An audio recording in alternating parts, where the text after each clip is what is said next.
Bakit ang mga eskwelahan napakahilig mag-field trip sa mga noontime shows?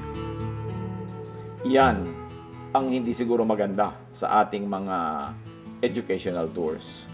Dapat ine-emphasize natin mga museum, mga handicrafts, living traditions ng bawat bayan, mga galleries para ma-develop yung artistic taste and affinity with cultural heritage ng mga bata.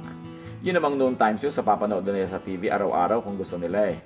Kaya bakit naman dadalhin pa doon ng educational tour? Ano naman ang matututunan mo doon na may kinalaman sa paghubog ng iyong pagkatao, ng iyong pagka-Pilipino at pagkamahusay na nilalang.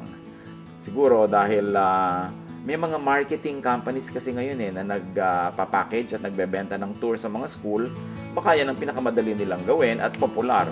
Pero pag sinunod ng educational system kung anong hilig at popular, hindi na mangunguna sa paghubog ng citizenship ang educational system, magiging tagasunod na lang sa uso.